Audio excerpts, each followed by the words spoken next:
There he is.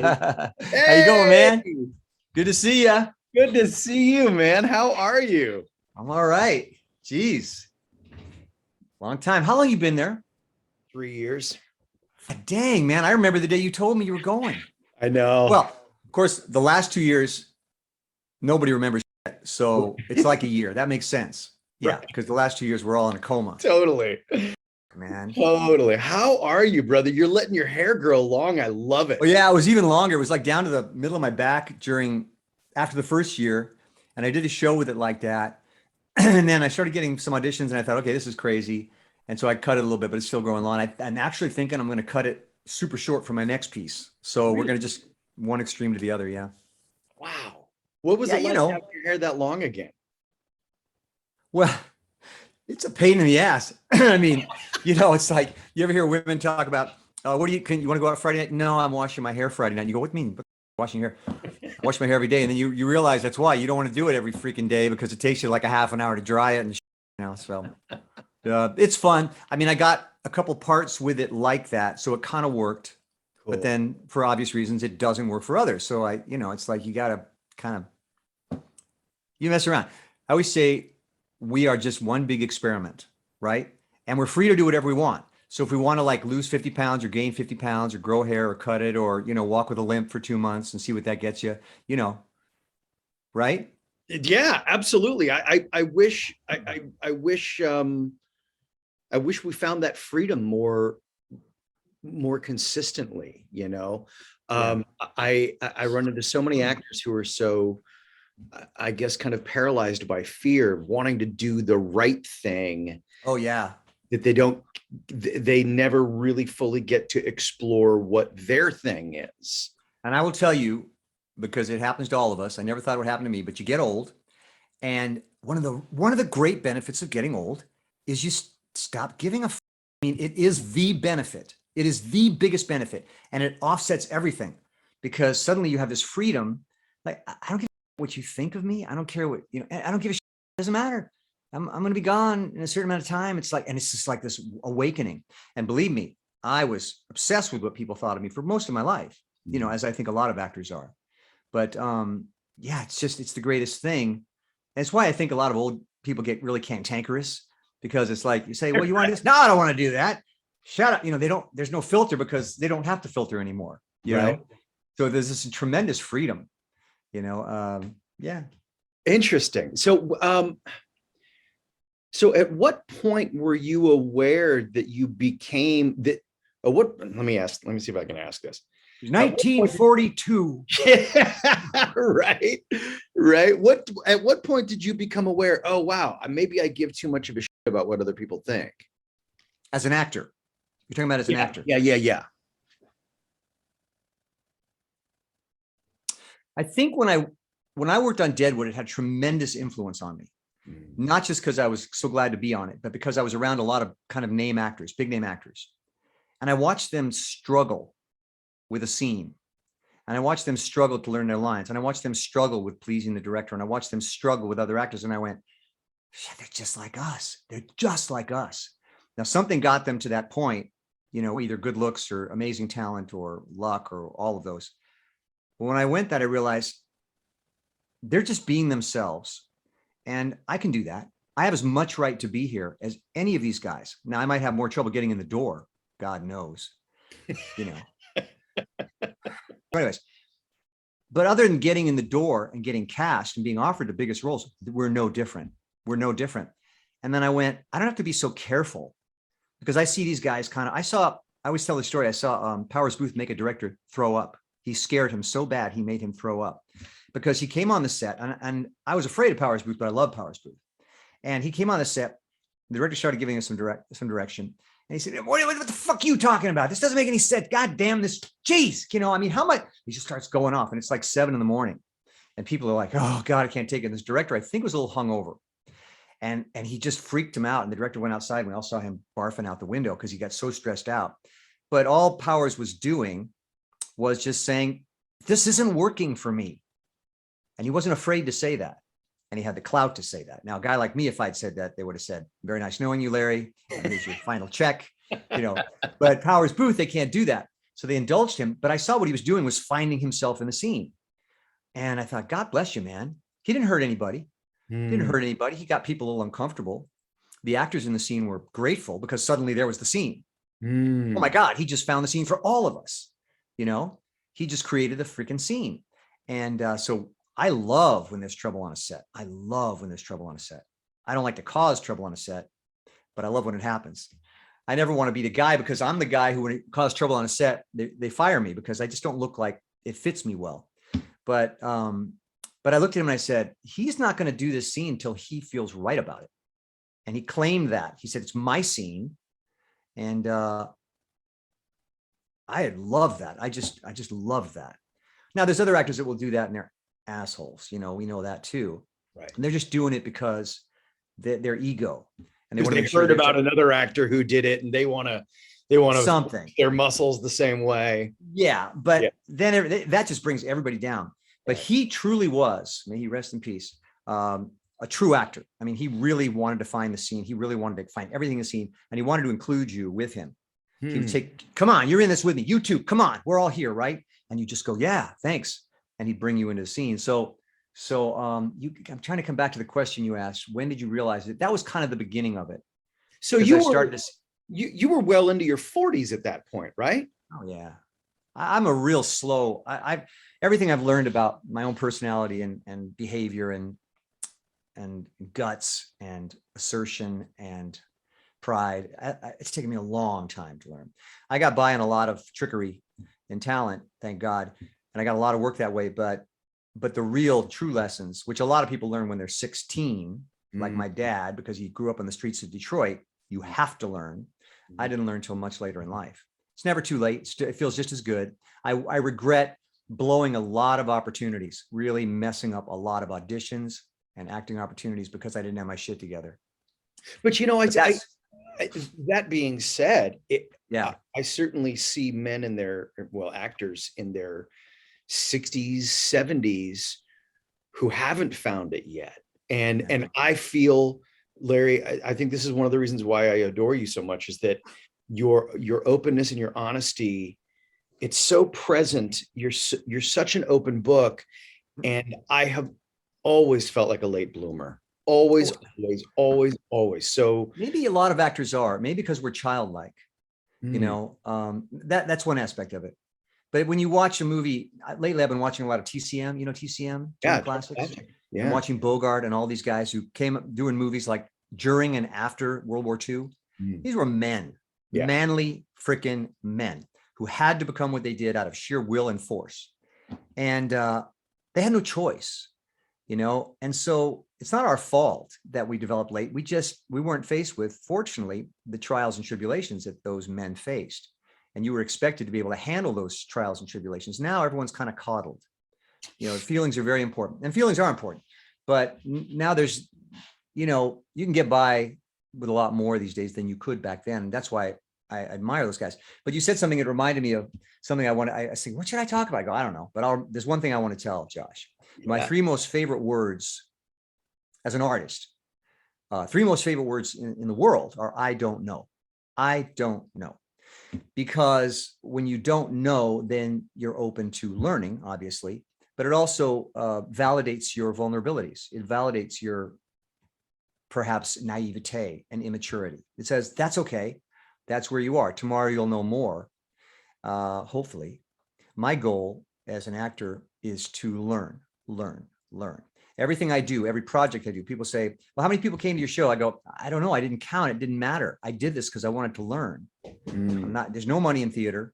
There's no money in these projects I do. There's no connection to anything I do in television or film. Nobody gives a shit. But every time I do one of these projects, I come away knowing more about myself and about the material and just about how being an actor works. So that's why I do it. So, yeah. So the Michelangelo, ever the student, always the student, always the forever student. and ever. Forever and ever. When do you really know anything? We don't know. I spent a lot of money. I paid a lot of people to tell me how it was. God bless them. They meant well. And a lot of what they said made sense. But when I got down on the set and the close-up, the camera was 3 inches of my face, It was on me. It wasn't on me. No, nothing they told me was going to save me if I was suddenly, I don't want to cuss a lot on this show, but I know you said, all right, you're open. If I was messed up, and I pretty much go into a panic every time there's a close up. I go into a panic. Do you? Sure. For two reasons. It's the most vulnerable place you can be on film. It's there in it's you, and everybody's watching. Okay. That was one.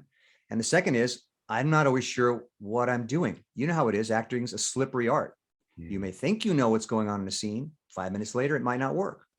So I always go into a panic. And I'll tell you a trick I use now, which is based on what my acting teacher told me.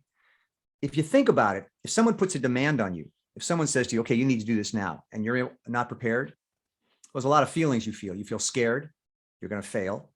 You feel in a bit of a panic because now everyone's expecting me to do something. You feel confused. You feel desperate. You feel all kinds of feelings. But the feeling that I discovered that I feel underneath all of that when someone asks me to do something like, it's your turn for a close-up, let's deliver, is irritation. Just leave me the alone. Why are you putting this demand on me? And it's inappropriate. You can't say that on a set, but you can feel it. Right. Nobody has to know. Nobody ever has to know what you're thinking on a set. You could be thinking, I want that script now, that script girl now. You could be thinking that. You'd be thinking that grip over there, if I had a knife, I'd stab him 50 times what he did. You could be thinking that. You'd be thinking, if I could be anywhere in the world right now, please God, take me there. You could be thinking anything. Nobody knows. So the best thing to go to is truth. What am I really feeling? 9 times out of 10, I was irritated. Leave me the F alone. Why are you putting that camera in my face? I'm not ready. I don't know what I'm doing. I'm scared. What do these people think of me? All those feelings. And when I embraced that irritation, when I said, okay, play irritated, doesn't mean you have to be angry. You can be smiling and irritated, like, God damn you. Oh, fuck you. Yeah. You could be doing that. You go going, honey, I love you so much. Why? I didn't cheat on you. I love you. And I'm thinking, oh God, why is she asking? You could be thinking anything.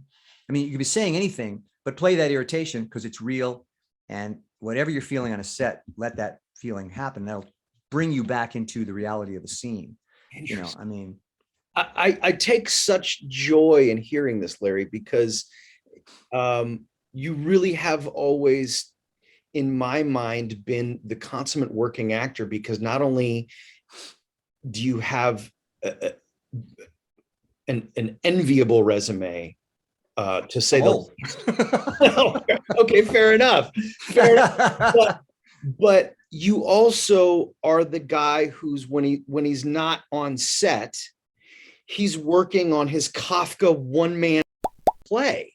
And that to me is like, that's the artist. That's the actor who can't not do something. So when I hear you saying what I feel, it's just like, oh, oh, thank Larry. If you weren't 2,000, 3,000 miles away, I would kiss you. Well, yeah, that's why I love you, man, because I know we're of like mind. Yeah. I know if we were on a set together and we were playing brothers, let's say in a play, you know, we would talk about the scene a little bit here and there, but if they hated each other, we'd kill each other in the scene because we know that's where the scene needs to go. But we talk about it beforehand, like best friends and consummate actors, but then we'd go for it. I know that in you. And I see that in other actors sometimes, but I want to say two things about what you just said. And thank you. You're very kind. As far as working all the time, I need to do that, but I'm aware that there are actors who, when they're not working, they golf, they go on vacation, they read, you know, they travel, and then they show up. That works for them. The thing about acting is, this is why I say I'm always so suspect of any technique, because as my acting guru used to say, Roy London, it's a room, you're in a room full of outlets and you have a plug, and that's you, and you got to plug in. Doesn't matter where you plug in, find an outlet that charges you and do that. So that works for them. I have, maybe I got it from my dad. I have to be working. I have to be training all the time. How do you train as an actor?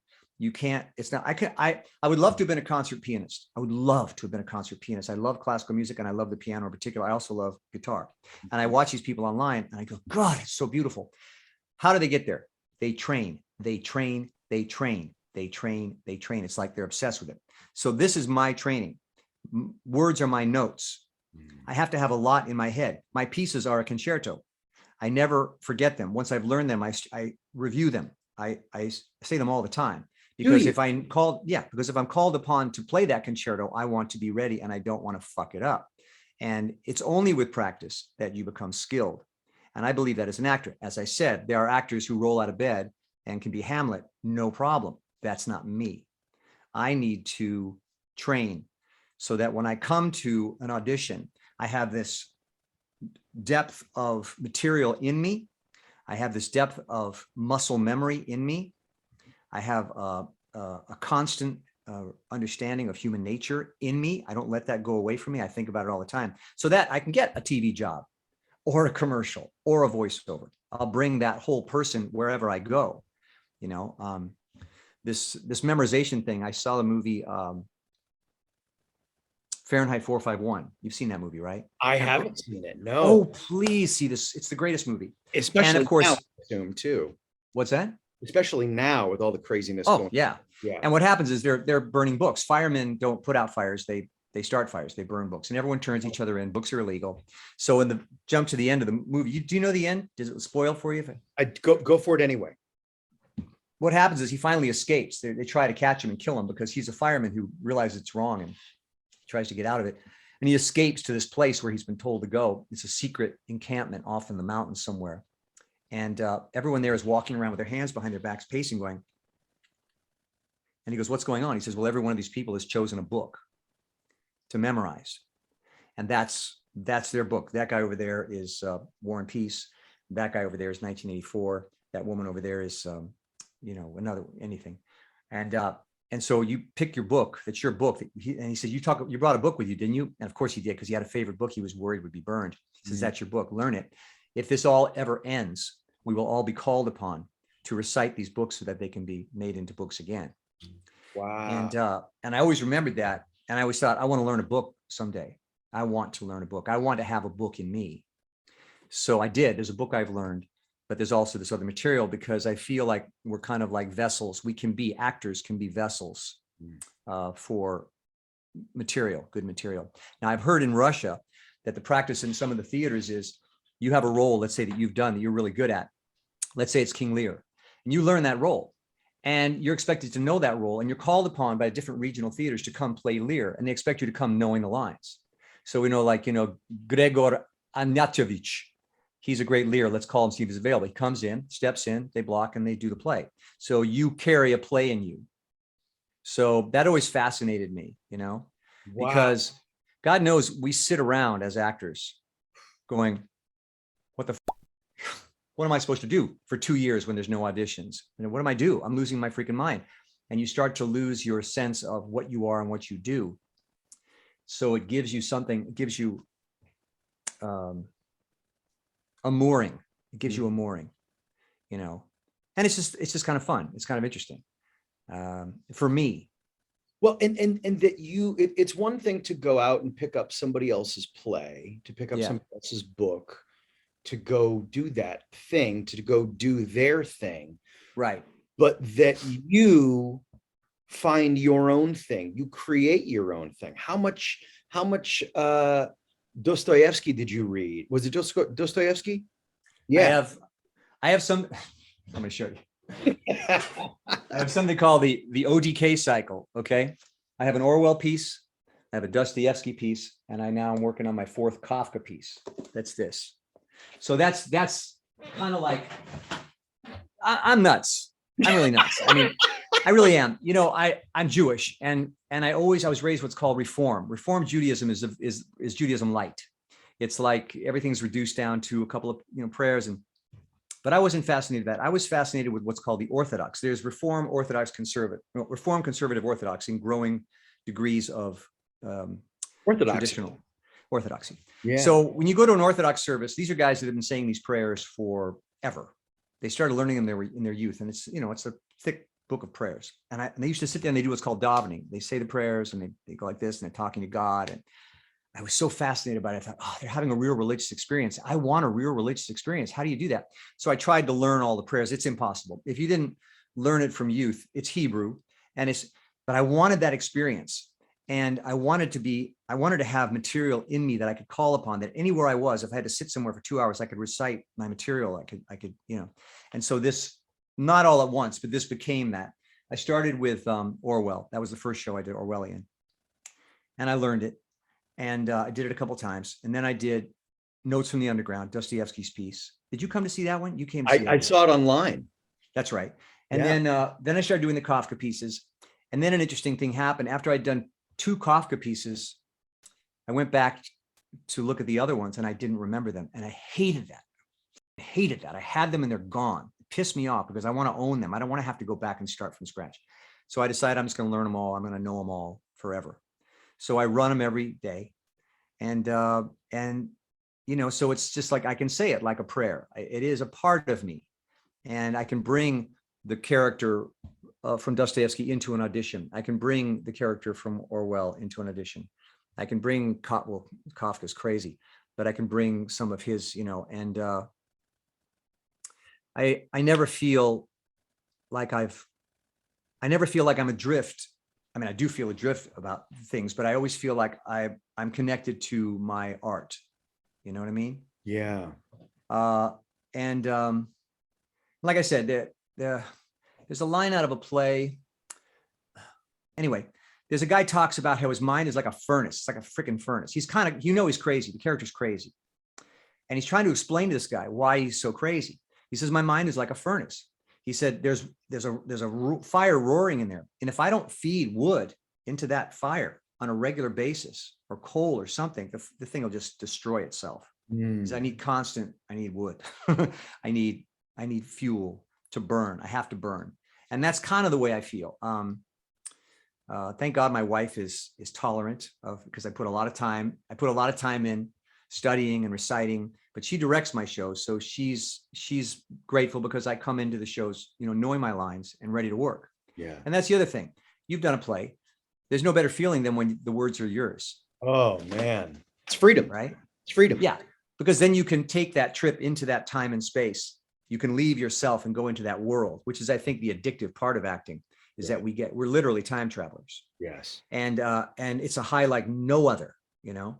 And I have trouble when I've done plays. I really like letting go of the play because I didn't want to stop going to that place. Oh, you know? yeah. Right. Oh, so that's what I'm looking for, but that doesn't come cheap. You have to do the work. You have to recite the lines. You have to put in the time. But because by now I've seen what the payoff is, now I'm motivated. But I swear this is the last one. The one I'm working on now, I don't want to do it anymore. No, it's too many hours. I mean, it's hours upon hours upon hours. To know a piece it takes me running through 100 times, to know it like it's mine is 200. It's too much time. So you literally count them off? Well, that's the only way to stay motivated. I have a goal. I know now after doing these shows how many it takes to get to where I kind of know it, where I can start rehearsing, and then how many it takes to where I own it. It's 100 and it's 200. So wow. I mean, seriously, I'm out of my mind, but as I said, at my age, I don't give a shit. I'm out of my mind, but I don't care what anyone thinks because, and this is the other thing you start to think, you start to go, well, God, I don't give a what anyone thinks, what I do with my time. As long as my wife still loves me and doesn't want to kick me out of the house, doesn't think I'm crazy. My kids are okay, thank God. You know, I'm just going to do what I want. And my vision is to be an artist.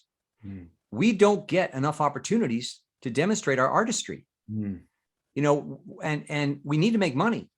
Thank God there's opportunities as an actor to make good money. Commercials, voiceovers, crappy TV, whatever. Thank God it exists because we need it. But I want to be an artist. My goal is to be an artist. I want to be one of those classical pianists. I want to be one of those painters. I don't care if people think of me that way, but I want to feel that way, you know, so that I can live with myself. And I say this to my daughter all the time because she's a painter. And I think I mentioned this to you. She like any artist questions why she does what am I doing? And nobody she's a remarkably successful painter as well. She's a successful painter, not as much as she'd like to be, but she's a gallerist now. She shows other paintings and she works and teaches art. So she's in the art world. And I say to her, if you are an artist, if that's your calling, then something in you is telling you, you have to do this. Your job is to represent the human condition. That's your job. That's what you were intended to do. And when you're not doing it, you're miserable because you know that that's your higher duty. So, and it's a pain in the ass. It's a very difficult life. We spend 90% of our time in the last 2 years, probably 99% of our time waiting for opportunities. Yeah. Waiting to be acknowledged, looking for a chance to make some money so we can keep doing this. But it's worth it if it gives you peace within, because I know who I am. And I'll never be seen in that way. That's the frustration of this business, but I can know for myself what I do, and I can do my own projects. And I can know I may not be Kafka, but I am carrying on his tradition. I'm working on his behalf. I'm working for a very, very good writer. I'm doing his bidding, and that I'm happy to work for that company. You know, that makes me feel really good. So then I got to go out and make some money so I don't freaking starve. I got to figure out how to do that. Right. But I mean, I wish I had your gift. You have the ability to generate income in a tangential, aspect of the business, which is teaching. I would love to do that. I haven't figured out, or I'm not sure I'd be a good fit. Well, I think I'm awestruck by what you do. I would kill to have you come out here and do a weekend workshop. In a second. I mean, anytime. Look, I said, we're of like mind. We know what's going on. We know what we're doing. I think with young, do you think back sometimes what you were like as a young actor and the way you thought then versus the way you think now? Yeah. Right. And what do you think, comparatively speaking? Have you changed a lot? Well, sure. Yeah. I mean, before I was always a terrible student. So most of us are. We're rebellious. Well, yeah. And very often we just can't fucking sit still. I'm with you on that. Right. I'm with you on that, man. Like the only thing that kept me in high school was choir. That was it. Otherwise, my GPA was, I want to say, like a 1.8. Yeah. I didn't want to. You were a creative person. Right. You were thinking the big picture. You didn't want to be locked into this thing. Totally. I totally get it. We were all misfits. I used to tell my mother, who is a retired school teacher, yeah. I said, this is just bureaucratic hoop jumping. Like I'm never going to need calculus. I'm never going to need trigonometry. Balancing my checkbook, great. I can figure that out. But all this other stuff is bullshit. And I don't see it leading anywhere where I'm going.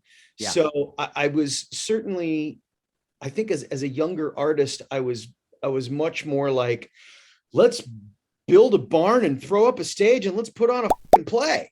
Right. And now it's like, okay, well, we've got to find the location.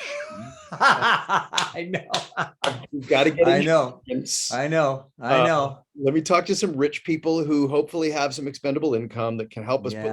Or else it's like, I got a camera, I got a lens. Now I just need a script. Yeah.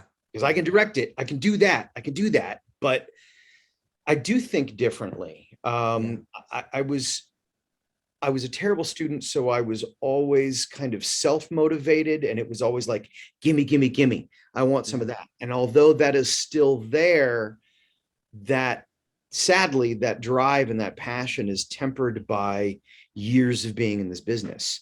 Yeah. And the kind It'll wear you down. It'll wear you down. Yeah, it really does. You know that old expression, he who's left standing wins. I mean, no, I mean, it's true. It's like, I always say, just when you think you've suffered the deepest, harshest, most embarrassing, humiliating defeat as an actor, wait. There's always tomorrow. And it's the ones who just, and it's the ones who like just literally scrape themselves off the floor and kind of try to put yourself back together and say, F it, those are the ones. The reason I asked you if you think differently now is because the reason I'm always hesitant to teach young actors or younger actors is because when I started school, and I had a really brilliant teacher named Delia Salvi, and we all thought she was a fool. And the older I got, the more I looked back at what she was saying, and I thought, oh my God, she was so right. But at the time as a student, I was in my own world and I wanted to do acting because it was fun and I could get attention and I was really clever and I never even thought about money. I just love the ego aspect of it. Right. So sometimes when an older actor is talking to younger actors, they're going, yeah, but your life isn't my life. So see you later, old man. And I go, I can respect that. I respect that because I am coming from a much different place now. So I'm always hesitant to talk to younger actors because First of all, they've got to find their own way. Nothing I say is going to change anything. I can give them a little insight, the encouragement. The main thing I can tell actors is hang in there. It's a beautiful art. Just do it. Do what you love. I can tell them that. But as far as technique, I had to learn all that by making 1,000 mistakes, 1,000,000 mistakes. No, nothing anyone ever told me kept me from making those mistakes. And I wish it could have, because I wanted the answers, but someone would give me the answer and I'd fuck it up anyway. I blew more auditions. Right. I've blown more than I succeeded. I've messed up.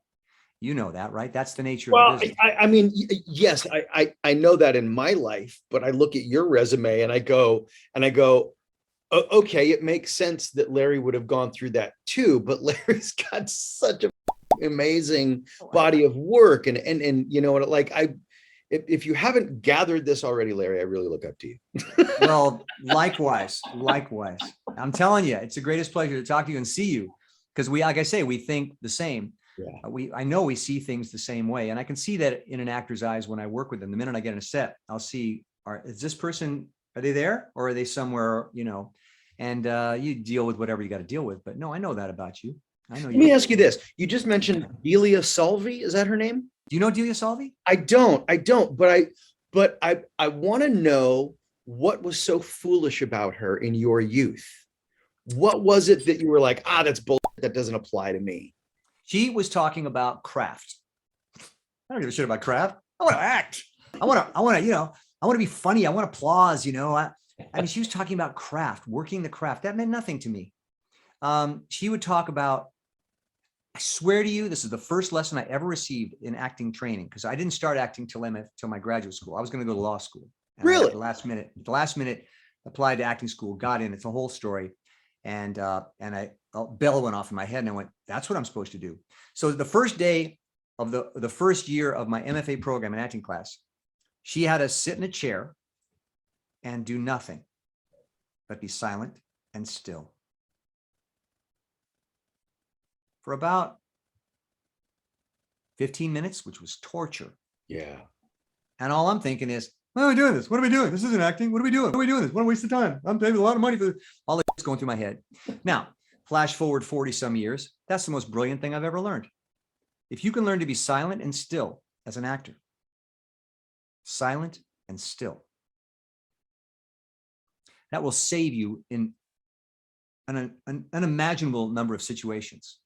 But we're so used to going to words and action, which is valid also. Both are valid. Words and actions are valid, of course, language. But we forget that the flip side of that coin is silence and stillness. That is of equal, if not more, value. Look at your greatest film stars. When the close-ups on them, watch the ones that just do this. Now, what are you thinking as an audience member? What's going on in his head? What's happening? What's happening? As an actor, you're going, what's happening? Where am I? How do I feel? What are they saying? What the hell? I mean, and I discovered this late in life, but that was the first lesson she gave me. Now, I think, you know, I have a theory, and I think you probably would agree with this, that we're all learning the same things. We're all learning the exact same lessons. And I think she had reached that point where she had learned the lesson that I now know and practice every day. And I'm going to mention something to you in a second. But at the time, I couldn't understand what she said. It made no sense to me. It didn't relate to me as an actor in my place, in my life, as my arc. I wasn't there yet. Was that because she wasn't able to put it into words that your younger ears could hear? Or was she just going, here's the lesson, figure it out on your own? She never said it. She never said what I just said about in the silence. She just said, do it. And I think maybe she could have been more articulate, but she was an actress who was teaching.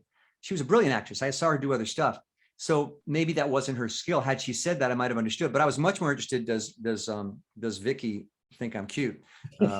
Is Joe going to get the part we auditioned for today, or am I? I was much more interested in that. Right. You know, am I ever going to have sex with her? You know, or I wish that guy would just get the out of the class. He really annoys me. That's what's going on in my head. I'm thinking the thoughts of a 1978 23-year-old. Right. So it didn't matter. I wasn't ready to hear what she had to teach. And it's a shame.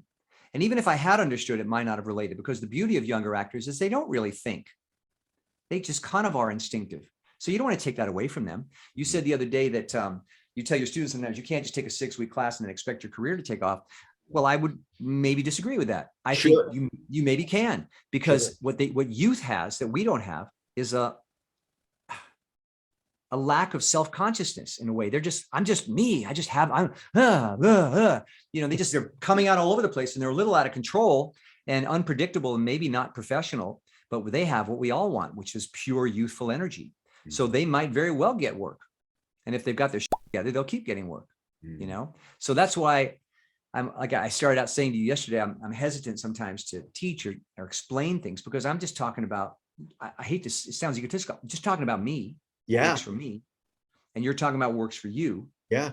If we have something in common, and that can reassure us, that's fantastic. But I always assume that, like, I have no idea your frame of reference. You have no idea mine.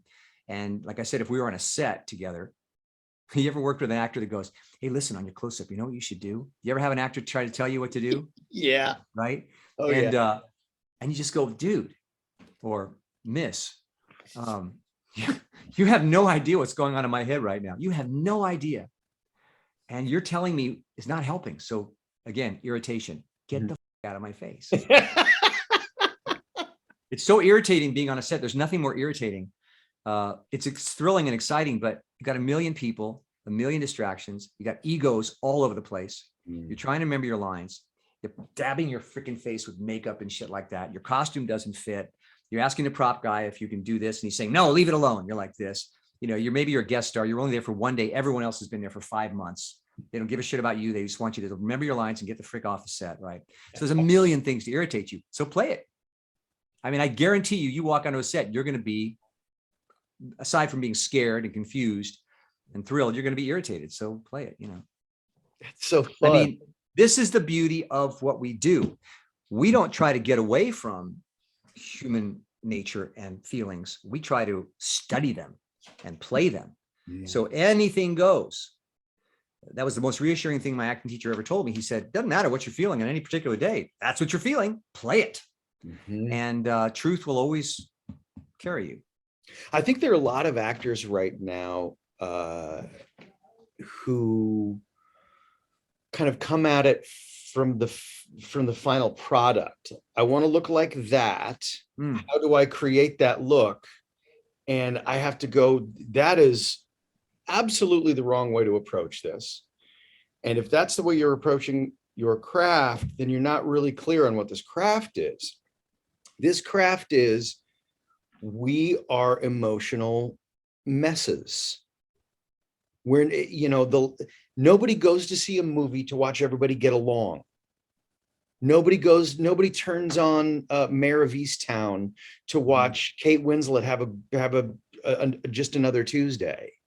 Everything is loaded with something that's tough, something that's hard, something that's leaves a taste in our mouth that brings. Well, if we want it to be interesting, it is. Right. Yeah. Right. I don't know if this guy made this up or not, but an actor told me a story once. It almost sounded like it was made up, but he was working in England, and there was some actor. He went to see him on stage or something. I don't know how it came about, but he just idolized this actor. He was so good. He was so amazing. And he found him in the cafeteria of the theater. And he went over to him. Again, this could be completely made up, but it made so much sense to me. He said, Mr. Gielgud or whatever, Mr. Yorkshire, you're my favorite actor. You always have been. You're so amazing. I don't know how you do. How do you do? Can you give me some insight? Can you tell me what's the secret to great acting? The guy's like, he says, may I touch you? And the guy goes, what? He says, may I touch you? I'd like to teach you a lesson. The guy goes, oh, yes, anything, Mr. Yorkshire. You're brilliant, He looks at the guy like this. He leans over, he slaps the young kid across the face. Bam, like that. Oh my, Mr. Yorkshire. My God, why did you do that? Why did you do that? And he says, that's acting. You're trying to figure out why I did it. You're trying to deal with your feelings. You're trying to think what you should do next. You're trying to control your emotions, but at the same time, you must know why I did it. You don't know why I did it, but now you don't know what the appropriate response is, but you must respond. He's all this shit, you're acting. You're figuring it out now. You're figuring it out. You're asking yourself a million questions. You're trying to understand the situation, which is clearly threatening. You don't want to be slapped again. You've got to contend with a difficult situation, what we call stakes, right? So your mind is going, that's acting. That's acting. I just gave you an acting lesson. And a brilliant the guy said, he said, now go away, leave me alone. I'm eating my lunch. I'm drinking my pint. I'm drinking my pint. Now just get the, because after so many years, he was through talking about acting. He was through trying to explain it or tell you how to do it. He says, acting is contending with difficult circumstances and trying to figure out how to win. Win. That's what you do as a character. That's what you do. You're in a very, very difficult circumstances and you're firing on all cylinders, trying to figure out, what do I do here? Now, if the stakes aren't that high, you could still have a scene, like television. No, I just found the trash can on its side when I got here. There was nothing really in it. I did find this one piece of paper, right? Guest star on Murder Shoot, CSI, right? Giving information. It might not on the surface appear like the stakes are that high, but if you want the scene to be fun and interesting for you and to mean something, you better find out why that trash can is like someone just slapped your wife's ass. Then you're going to be in the scene. And it's hard to do that sometimes because we don't naturally want to feel upset. Right. Who wants to go there? No, we train ourselves to stay away from it. I want to be cool. I don't want to be too much this or too much that. Keep me cool. Exactly. I mean, it's like, you can't live like that. Right. You have to find ways. I spend probably a good portion of my day calming myself down. That's my job. When things are slow, my job is to just stay cool. So initially there's resistance, but as you know, once we get into the feeling, once we're in the scene, it feels great because then you get to express all that. Yeah. But it's a difficult bridge to cross. Acting is a very slippery art. I've been doing it 43 years. I cannot predict that I will succeed. Cannot predict. I can do everything I can to make sure I get close to succeeding. I'll use all my tools and skills, the things I think work, but that doesn't mean I'll succeed. I may go totally flat in my close-up or forget my lines. I mean, but that's the thrill of it. Because when you pull it off, you feel like you just, did a triple somersault on the trapeze and caught the bar. Right. Then you go there like for 2 days, you're like, yes, door. On the other hand, if you mess up, like I've done probably 4,000 auditions, you spend the next 2 days kicking yourself because you could be better than you were. You know it, but you messed up. You didn't, whatever reason, you weren't able to cross that bridge. So it's heaven and hell. Let me ask you about that. So you walk out of an audition. I'm assuming there are still in-person auditions in LA. I haven't had one in 2 years. I've got a part off camera. I mean, everything. I went on one on-camera audition for a commercial last week. It's the first one in a year. Wow. Everything else has been this. Wow. Okay, so we'll use the proverbial in the room. Yeah. Let's say you walk out of the room and you just say to yourself, man, I shit the bed. Oh, that was not what I wanted to do. Yep. That was not what I wanted to do. Yep.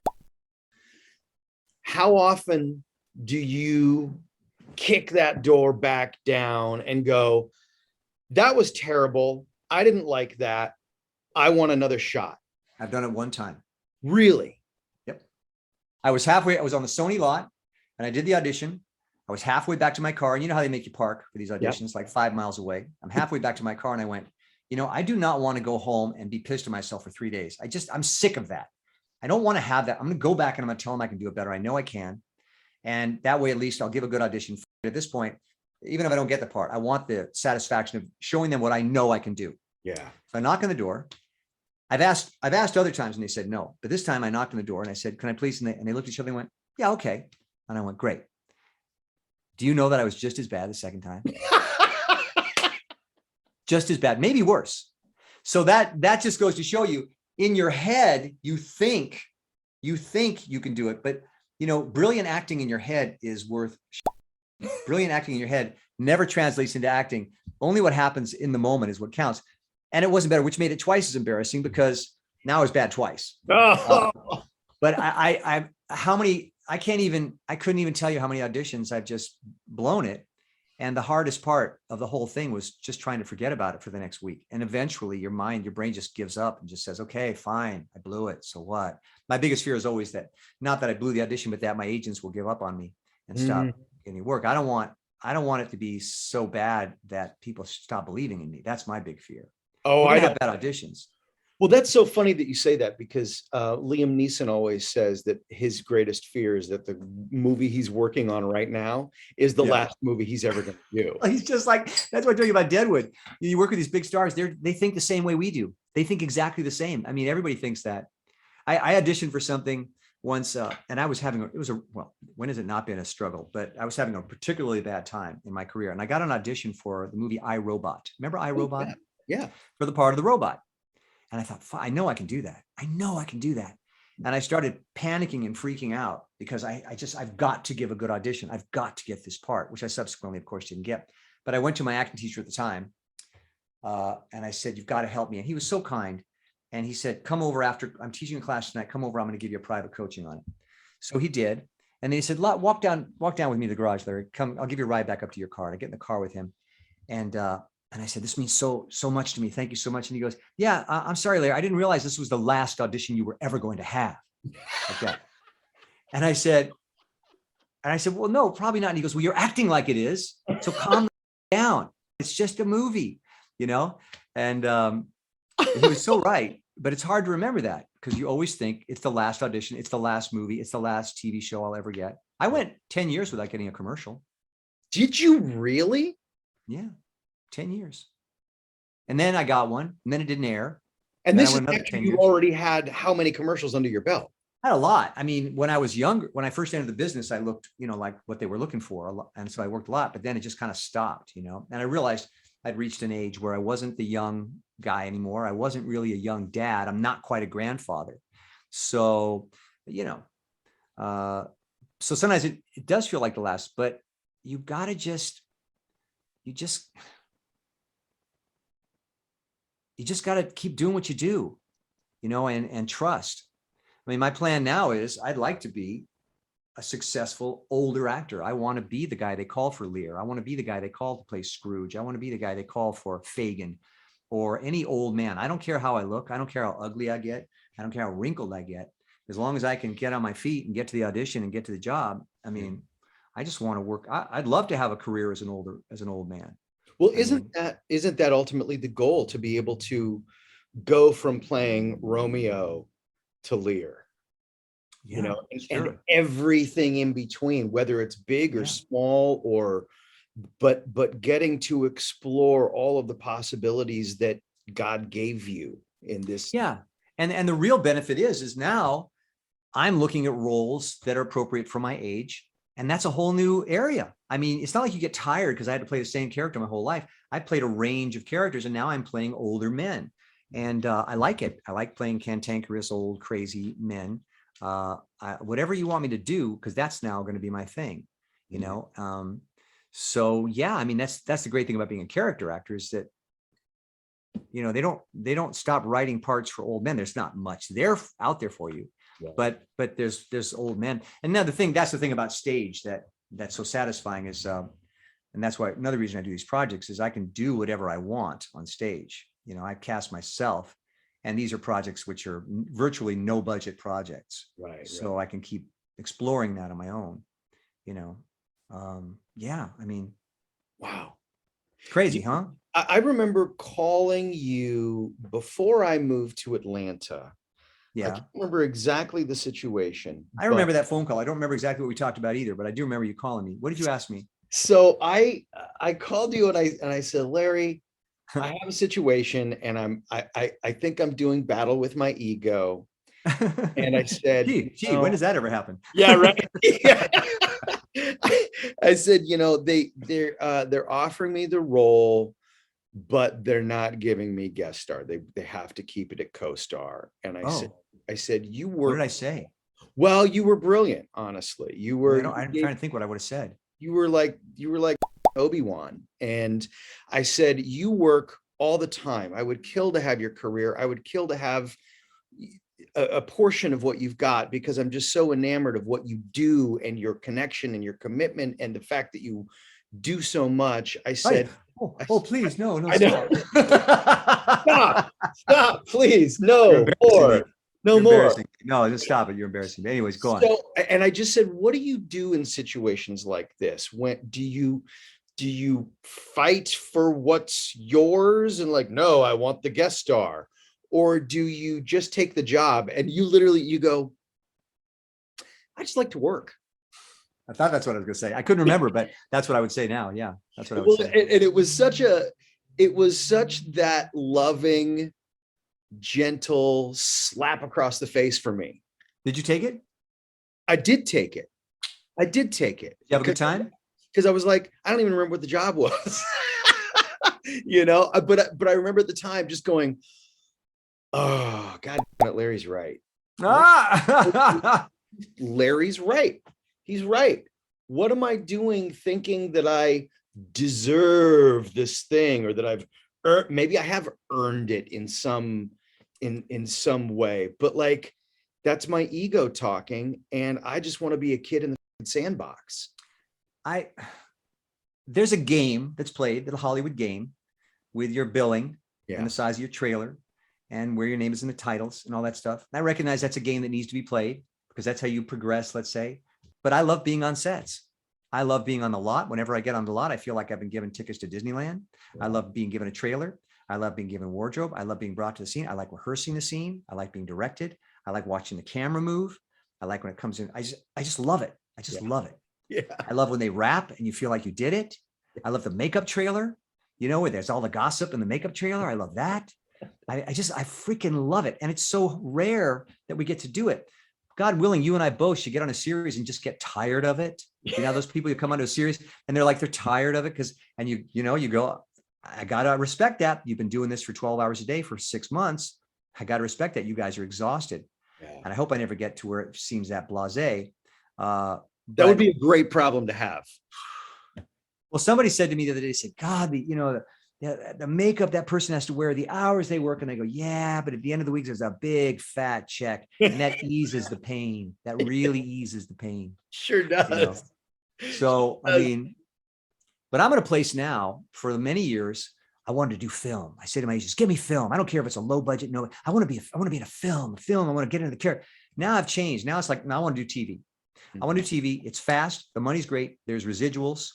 You don't waste a lot of time. You just get in, get out. You use your skills. No one's expecting that much of you because it's they just got to get it in the can. So there's money there. And then I'll go create my art elsewhere.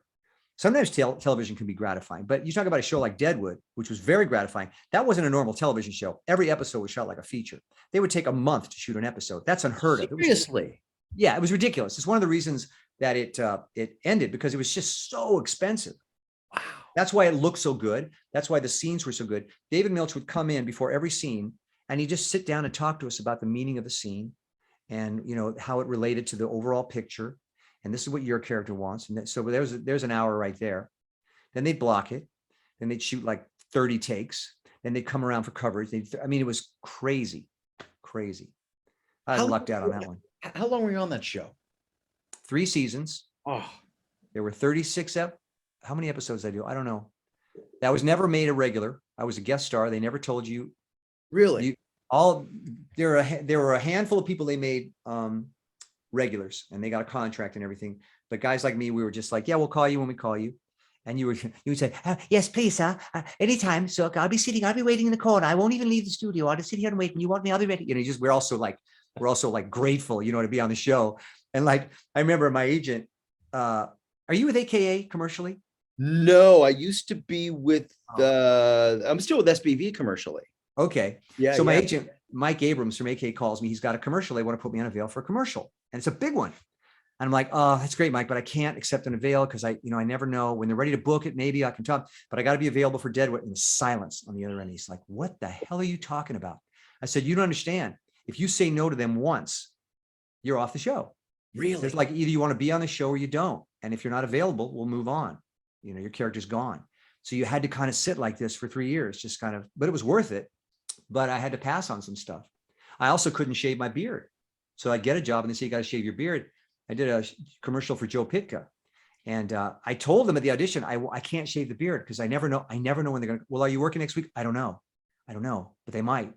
So we get on the set and he goes, okay, go off. We're going to shave your beard. I go, I can't. We're on the set of a commercial. And with Pitka. And who, by the way, if you stand up to, can be very nice to you. You have to stand up to him. Yes, yes. We actually really developed an affinity for one another. But I want to hear about your Pitka experience. Well, no. So he has a box. He calls it the casting box, and he goes, "Go get the casting box." And they start rifling through. We're going to replace you. Blah blah blah blah blah blah blah.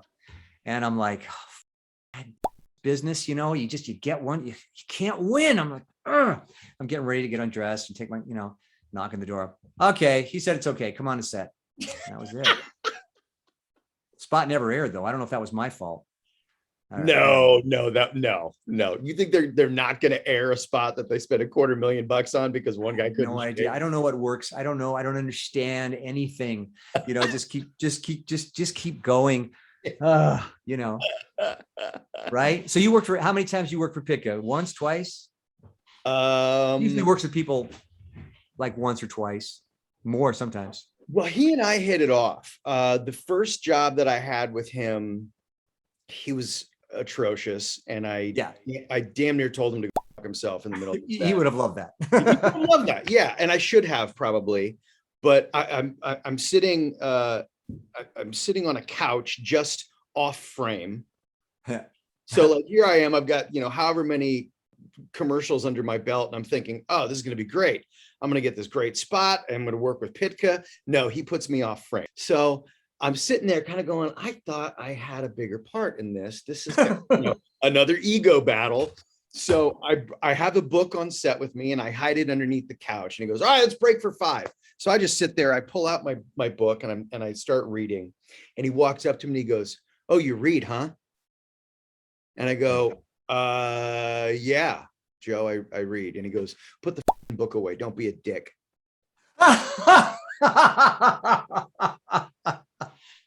And I was already pissed, and I closed the book, and I was just like,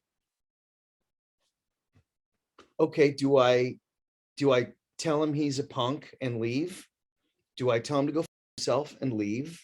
Do I try to brush this off? All right, everybody settle. I'm like, God, I didn't get to choose anything. And so we worked on that one. We worked on another one where he started giving. He put you in the spot though. You did end up shooting in that spot. Oh, no. I didn't make it in that spot. I got my day rate. You were on the set. They hired you. Then they put you on a couch. I heard about that happening. Jesus there was like 4 or 5 of us guys that had been going up against each other for years. And we show up and we're like, hey, wait, what? Yeah. We're all off frame. Wow. And we're all having to just go, okay, I'm gonna suck this one up. But he then hired me for another job, and I started throwing it back at him, and I kind of got the wink, and I was like, oh, he wants actors to stand up for themselves. Yeah, he doesn't like it. Then he hired me 3 Thursdays in a row without audition. Wow. And then like we hit it off on jazz because he's a big jazz head. We both love sailing. He has some huge, gorgeous yacht. We both love motorcycles and food and wine. He loves French wine. I love Italian wine. So we kind of start this friendly, the French don't know about wine. What? Oh, all that. That sort of fun stuff. So we eventually really got along quite well, and I got to understand what his thing was. But no, that first job with Joe Pitka is terrifying. Yeah, see, he's a guy who, this is an example of what I was talking about, how he reached a point in his life where he doesn't give a right. And things work out better for him when he just says what he means. Right. Why waste time being nice? Let's just get to it. Sorry. He didn't even say sorry. He says, you're not going to be in this spot. He'll just say, he's just not looking to protect anyone's ego. Right. And it's a beautiful thing in a way. Yeah. And you can tell his crew loves him, even though he screams at them. They love him. They love because him. you know where he's coming from. And plus he shoots brilliant commercials. Well, and he's loyal. I mean, that's one of the beautiful things about him, is that he's remarkably loyal. Like Randy, his first AD, I think has been with him for, probably now 25 years. Do you know if he's still shooting? Is he still shooting?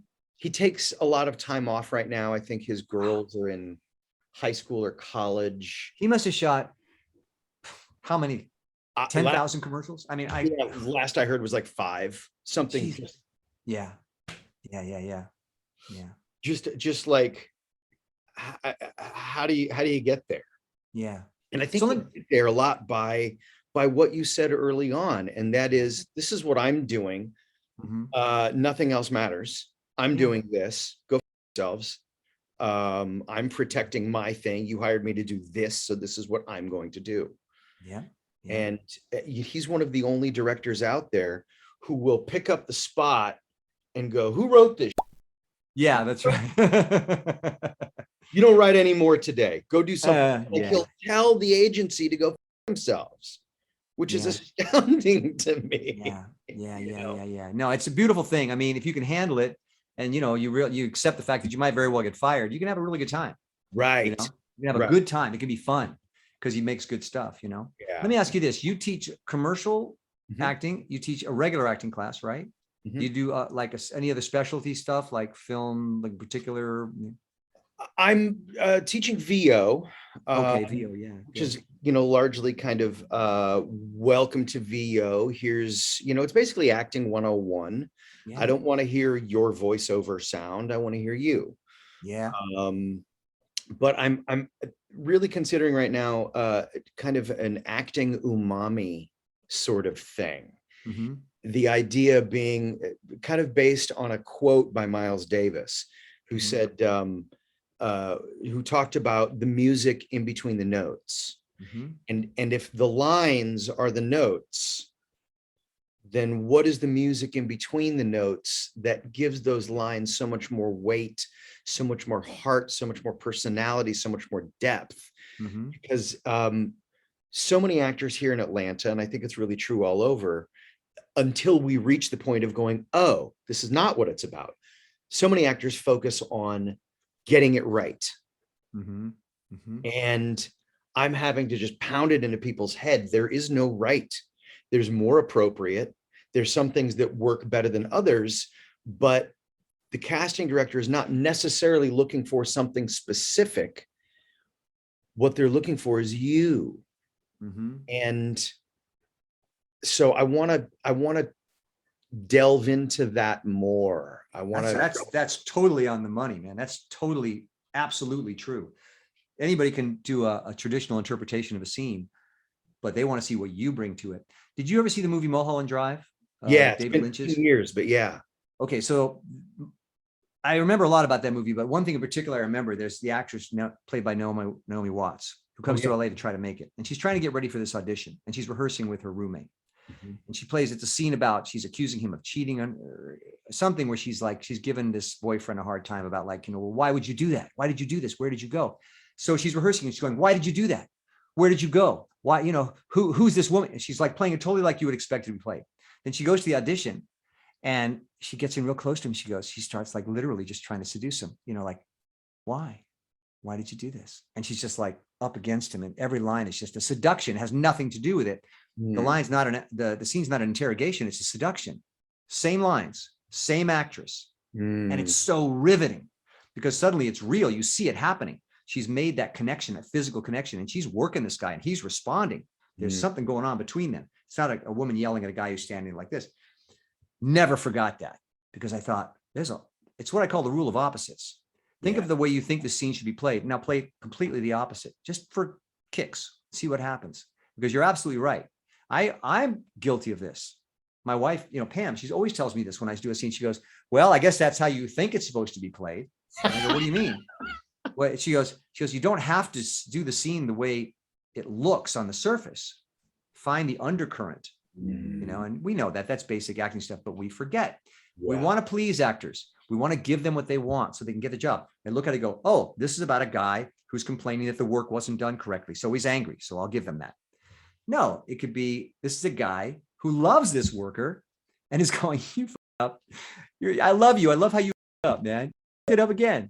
It's are you going to do this every time you come to my house now? Are you going to do this every time you come to my house? It's the same. You just have to make a choice that brings you to life. Right. And that's why I call it the overlay. Once you've kind of got the lines, you get the basic structure of the scene. Now find something in your life that you can overlay that fits this scenario. When have you stood confronting somebody? When have you tried to seduce somebody? That's real in your life, and lay those circumstances, your stuff. So now it's you talking. We're all good fakers, actors. Unfortunately, we all know how to fake it really good. And sometimes we prefer that because we don't have to pull up our own emotions. So it's a quicker, easier way to do it. I'm guilty of that horribly in voiceover. Pam is constantly telling me, she always says, let me hear your voiceover before I send it in. No, it's done. It's good. I send it. She goes, you should have let me direct you. I go, why? She goes, did you invest yourself in these lines? I said, it's for Colgate. I know it's for Colgate, she says, but do you think anyone's going to want to hear you talk if you don't care about what you're saying? Do you think anyone wants to hear you just read words? If you're not invested, I don't want to invest my emotions in Colgate. I don't do that. I do it for my acting. Well, sorry, you're not going to get the job. So, right? Yeah. That's my biggest problem with voiceovers. I want to knock them out and send them off. And I never put in the time they deserve because unfortunately, and it's commercials too, they deserve just as much exploration and commitment, emotional commitment as everything else. Well, and I find that oftentimes that emotional exploration is so much more fulfilling because we come to it going, it's just Colgate. And because we're relaxed, because we don't have the stakes, oh my God, I have to book this. No. Because we're like, there's nothing here. Oh, maybe there's something. Hey, what do you know? There's something here. Oh, that's fun. Let's do it that way. Yeah. Then it becomes this discovery. Yeah. Rather than, the theatrical approach of like, I have to do it this sort of way. The voiceover, the playfulness of voiceover, the playfulness of commercial work allows us to give less of a and therefore dive right in and see what's there. Yeah. There's so much freedom in it, Yeah. It's true. It's true. It's a beautiful thing. I would say my Achilles heel that I could, that I identify for myself. I'm sure there's many more that I don't see, but that's my Achilles heel is that I make these decisions about what's worth. It's stupid. It's talk about ego, talk about ego. And it's probably why I don't get that much voiceover. I'm being honest, perfectly honest, because I'm not giving it its due. If you're going to perform, if you're going to use your skills, use yourself. Right. Don't cheat the material. But because I'm glib and I can pick up a page and I can kind of make it sound like I'm interesting. And now Colgate is the best toothpaste for you. But people hear the fakeness of that. See, that's the thing. That's why film is so amazing. Why film acting is so difficult, because the audience knows if you're bull or if you're really there. Everyone says, I got to cry. You don't have to cry. If you're feeling it and not crying, the audience will feel it. But if you're crying and you're not feeling it, they'll go bullshit. Right. So it's the same with voice. People can, when they're listening, they can tell if you're being honest or not. Right. Well, because the blessing or the curse that we have with the camera is that our face can look positive, but our voice can sound like utter bullshit. Yeah. Whereas you take away the visual and now I'm just listening and it's like, oh yeah, that's why I used to date this girl. We were old friends from Oregon and she was living and working in LA. One of the first people I knew. We went out for a little while. She was working for Friends. And she would say, why don't you come down and let's watch a taping? And I was like, oh my God, the hottest comedy right now? Absolutely. Yeah. So I would go down and I would watch them tape, and I got to watch Jim Burrows direct. Wow. Right. And do you ever get to see him direct? I know who he is, but well, of course. Yeah. I never saw him. He would put his head down, hands behind his back, as though he were walking in the park, counting leaves beneath, and he would just listen. And he would just, nope, go back. He wouldn't have to watch it. That's it. You could hear it all. So yes, we can hear that bull. We can hear the lie. That's what the word slick means. When they say you sound slick, I don't want any slick. I don't want, the latest thing they send you stuff, no slick announcers, no slick. What is slick? Well, slick is bullshit. Slick is that new? Slick. I haven't heard slick yet. You never heard that before? No. Don't be slick. It's like, don't be, like I know what I'm doing. Don't give me a show. Give me you.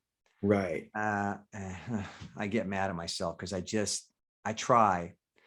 And I don't want to give a voiceover audition. This is really the stupidest thing about me. I don't want to give it the attention it deserves. I don't want to give it the same as I give an acting audition. It's like an ego thing. Like, oh, I'm an actor. It's such bull. I'm working hard to get over that. I really am. And plus the other thing is We complain we don't get enough auditions, real like TV, film auditions, but then you'll get like a stack of 4 or 5 things in it. And it's a lot of time to record and send it in. And, you know, if you put as much time into a voiceover audition as you did into a theatrical audition, you'd be doing it all freaking day. Right. You know? And so it's part of me is kind of like voiceovers. I can just knock those out and get those in, but then I don't get cast. So that's my thing I got to keep working on. Well, you don't know it, but you're kind of calling me out too.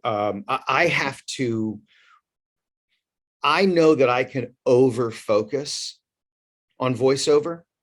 And if I find that, you know, I'm an hour, 2 hours into this Toyota, let's go places, you know, one line.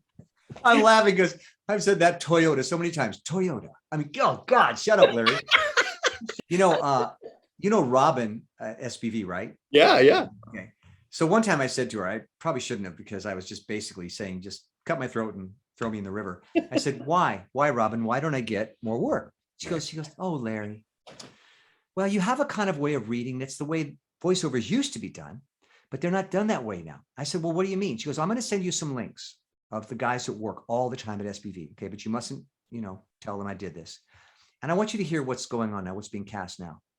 And I think she was kind of like literally saying, you're done. I mean, I wasn't, she was, I think she was saying, I don't think you can ever do this. This isn't you, but this is what's being hired now. And it would be kind of like, I can't even do it. It'd be kind of like Toyota. I can't even do it. It'd be Toyota. I don't even know what it was. I didn't even understand it, but they would basically make no effort. Right. And yet they were making an effort on some level because it connected. Right. They were connected to it, but it wasn't in a way that said, I'm doing a voiceover. My voice is mellifluous and smooth. And they weren't doing that at all. They had nice voices, but they weren't trying to impress me with their voice. They were just saying, they were going, this is a car you should buy. This is a great car. You should buy it. Like I'd say to you. And, you know, they always tell you that in voiceovers, that who are you talking to? Right. Harvey Kalman used to say, now I want you to think about who you're talking to. Go. You know, Harvey Kalman.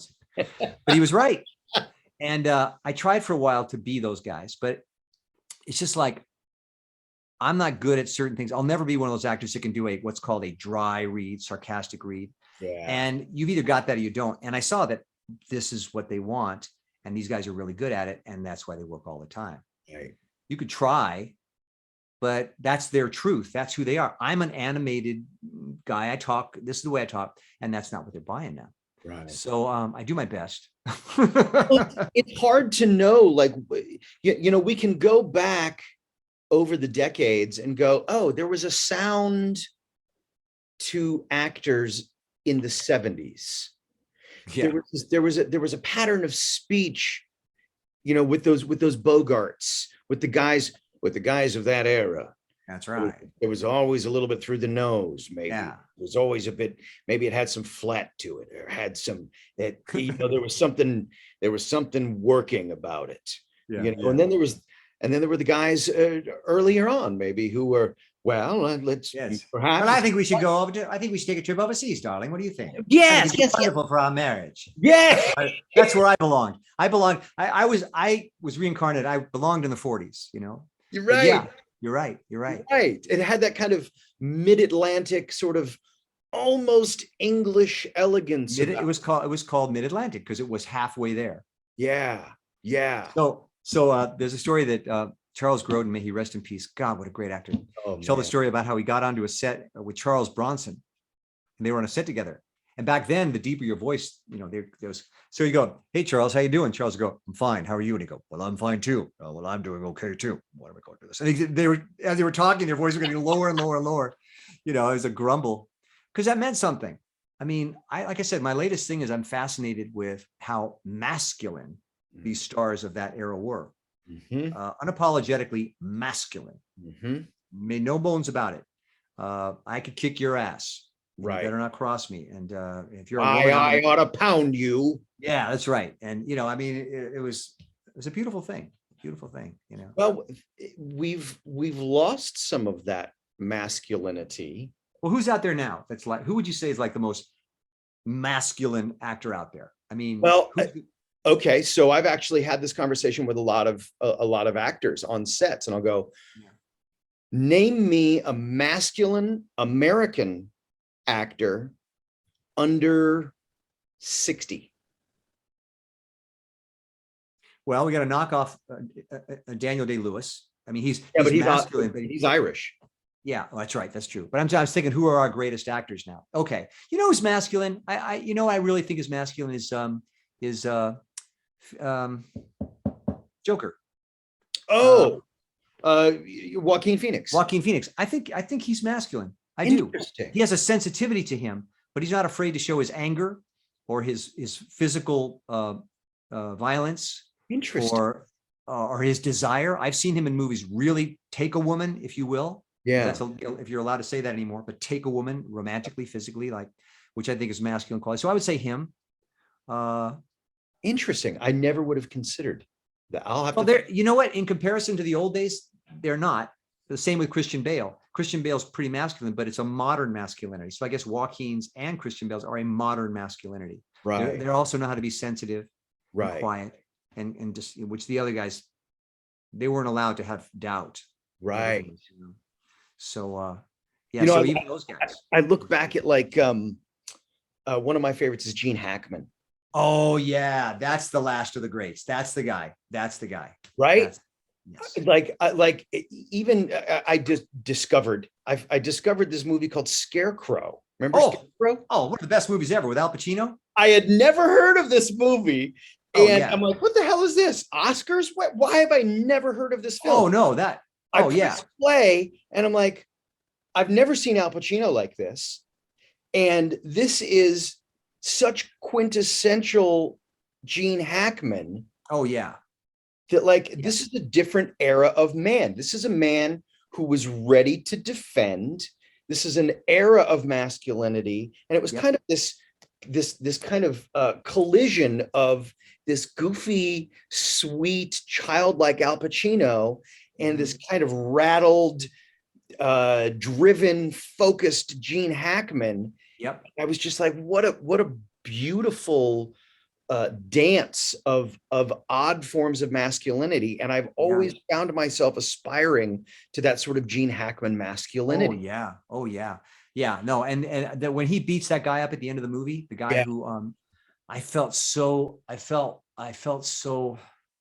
a, what's the word? Cathartic. It was just such a wonderful thing for a guy to exact revenge on a wrong. Right. Which is what a man will do. A man will say that was wrong and you're going to pay. Right. I'm going to make sure you pay for that. And that's a fantastic movie. It's kind of like the flip side of Midnight Cowboy. It's a pair of guys. God, I haven't seen that in forever. Yeah. Well, if all those movies out of the 70s, very dangerous, very on edge, very unapologetically masculine and feminine. Yeah. There was no standards to which you had to adhere. Right. They wanted to see that. Right. Men of my dad's generation, they wanted to see representations of masculine men. My dad wanted to be a dancer. He trained to be a dancer. He never made it as a dancer, but he just so loved, dancers. And at that time, there's a lot of movie musicals. And I said, who's better, Dad? Fred Astaire or Gene Kelly? He goes, oh, Gene Kelly. And I said, how can you say that? He said, Gene Kelly's a man. Yeah. Like a man. And he used to say that because Gene Kelly was athletic. Fred Astaire was like a spirit. He was elegant. He was elegant and sophisticated and light. Gene Kelly was like, he could dance and then punch shit out of some guy, knock him out, and then go back to dancing. And so that was who my dad wanted to be. I wanted to be Fred Astaire, because I wanted to be light and fast, and my dad and I were clearly very different people. So that's what. Yeah. You ever see Night of the Iguana? The movie Night of the Iguana? No. Please rent that movie. Okay. I just saw it on TCM, and it's Marlon Brando. Yeah. And Anna Magnani, she was a famous Italian actress. Huh. And it was directed by a famous director. I can't remember now. Oh, I think it was Sidney Lumet. Okay. Oh, characters just torn apart, full of regret, full of torture. So I'm watching it and I'm saying to Pam, oh my God. And then I read about how one of the best scenes in the movie, that apparently they did 40 takes. So here you got the most brilliant actor in the world, and you think, oh, Brando is so great. No, he had to work really hard to get that scene. Mm-hmm. It's just like, even the best, it's never going to be easy. Never going to be easy. I think that's the big thing for that I've kind of been awakened to, is that like, no, it's never going to get easy. And once it gets easy, we know something's wrong. We won't be happy. We'll be bored. We'll be bored. I mean, certainly we will learn to command things a little bit differently as we get older, and things, maybe we'll learn to work out the kinks in this area. But there's so many wheels in motion, so many plates that those times when everything seems to go just fine, it's like, whoa, wait a minute, what's wrong here? Yeah, it sucks. It'll suck. That's why I said when I went back into that audition, I said, now I know how to do it. And I sucked, because in my mind, this is how I've figured it out. Right. It's when you figured it out that you better pull the tablecloth off the table, right, and fuck up the dishes. Because when right. you figured it out, it's really scary. And this is what happens to people who are on a series for a long, long time. They're just trying to physically survive the job. So they start coming into work kind of like, I know what to do here. Okay, I know what to do here. I've been working all night on my lines, and my kid's got a baseball game I got to get to. Okay, let's just do the scene. They figured out how to survive the job, and the art of it has slipped away. Right. And I don't know how you can avoid that. When you're putting in that many hours, how can you stay artistic that many hours a day? At some point, you just got to do the job. But like I said, you cash the check. Right. So sure. You said something yesterday when I called you about this. We were kind of talking about how anxiety producing the current world is right now, and just how everything is like, how are we going to survive this? Like, things are really nutty and threatening to get nuttier. And you said something that I thought was so beautiful. And you said, our art will save us. Yeah. What do you mean by that? Art acknowledges truth. Art acknowledges truth, validates truth. We have all kinds of notions of the way things are. And this is what I hate about social media now, because everyone's got, that's what I was telling you, I didn't like, everyone's explaining things to you. This is the way it is. This is the way it is. No, this is the way it is. Everyone knows the truth, right? But art tells the real truth, the universal truth. A painting, a beautiful painting by Van Gogh is not Republican or Democrat. It's not a socialist. It's not a capitalist. It's not a Christian. It's not Jewish. It's human. Mm-hmm. And he puts a painting out there that says, I don't care what you guys are arguing about. I don't care what's going on in the world. You're a human. And somehow we all got put on this earth. I don't know why, but we're all just trying to figure it out and survive. All of us together, everybody. We're all having the same emotions. We're all having the same fears, different cultures, things like that. But at root, we're human beings trying to figure out what the is going on. And a painting, you look at that painting, you go, oh, this painting expresses that. I'm not alone. I'm not alone. There are others like me. This painter understands that. He's talking to me. He gets me. He sees that I'm a human being. And because of that, I feel okay. I'm not crazy. And no matter what happens, my struggle is noble and honorable and acceptable and forgivable, because we're all going through it. So art will save you, because it will tell you that no matter what happens, and anything could happen, I see you. I validate your struggle. I see what you're going through. This is what they talk about God, God seeing you. Well, the reason, some people feel one way about God, others another way. The way I feel about God is, without getting into religion, is there's somebody who cares. There's somebody who's watching, keeping an eye on us, and understands that we don't know what to do, that we're confused, that we're scared, and just says, I see. So I don't feel alone in the universe. So it makes you able to face another day. I can face another day because I've been seen. That's what I meant. So like for example, I'm working on Kafka now. Well, Kafka was a tortured soul. He was a tortured soul. He had a very difficult circumstances just within himself and with his father and his family and the circumstances he lived under. So he wrote this crazy shit. I mean, you read it, it's just like, it's crazy. All of his guys are just under attack. All of his characters, they're paranoid. They're struggling. People want to kill them, and then they're trying to succeed, and they can't figure out where they're at sexually. They can't figure out where they are as a person. So he wrote all this stuff. Admittedly, he said to work his shit out. And they look at it and they go like, oh, I've thought like that. I've been that confused. I've had moments where my life felt like a bad dream and I didn't know which way to turn. And he expresses it so beautifully. He expresses it in a way that's not contrived. It's honest. And so he saves me because he makes me go, someone else felt like I did. Someone else struggled with what I struggled through. So if I can learn those lines and I can say them, present them, maybe I can help someone else who's struggling. So I'm on the side of humanity. As an actor, my job is to care for humanity, for better or worse. And that's the way I'm going to do it, by saying to you, I know exactly what you're going through. I'm going through that. So you're okay. You know, as up as you might feel, as I might feel, that's okay. We're human. That's allowed. We're human. There's no rules. You know, and Roy, my teacher, used to say that. He used to say, take the worst imaginable thought you can have, the most foul, immoral, evil, violent, hypocritical, cruel thought you can have. Well, that's okay. That's human. Don't be afraid to feel that. You're a human being. And this is why, you know, we like to do plays about strange characters, because we want to explore that. I don't want to hide from that. I want to see what that's about. I want to acknowledge and validate that so that I can feel like pure. Like I can go, it's okay to be a human being. I don't have to hate myself. I don't have to struggle with it. I can say it's up, but that's okay. It's honest. So that's a long way of saying that saves me. I love that. Yeah.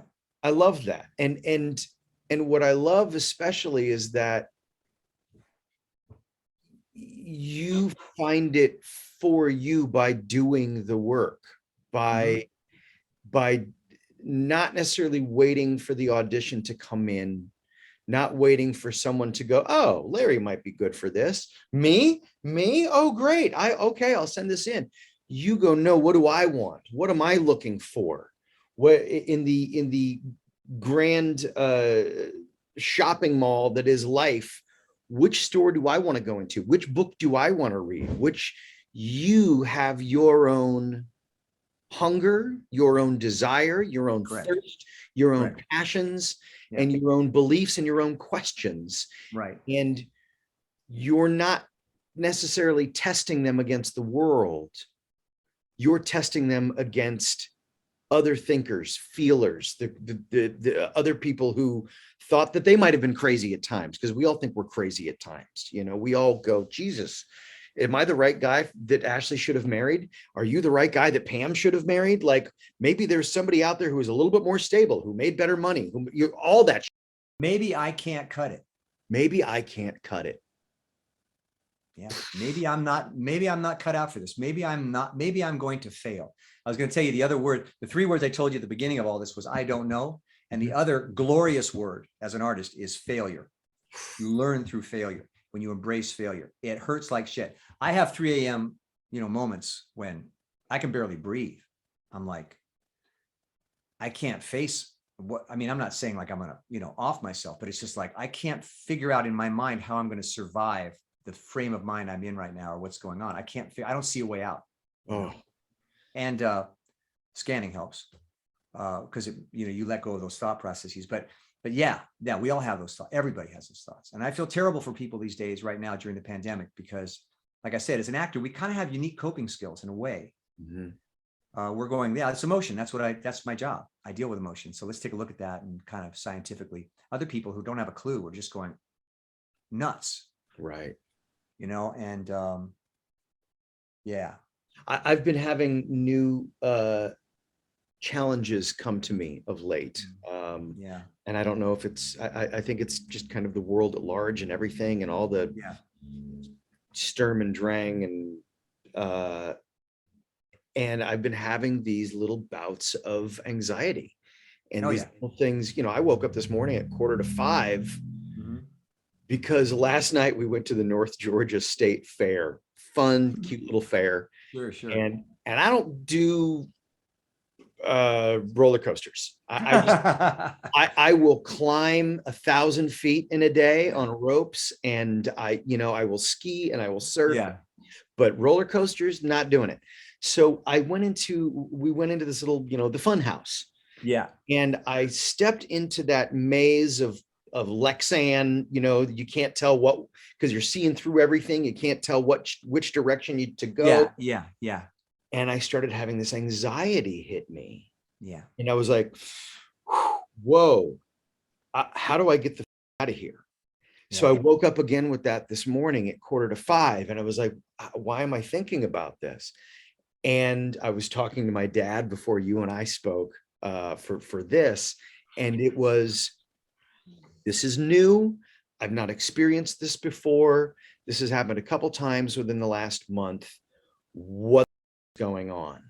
Mm-hmm. And that's that contraction. And my dad, who has dealt with a little bit of this, had to remind me of the breath mm-hmm. and the presence.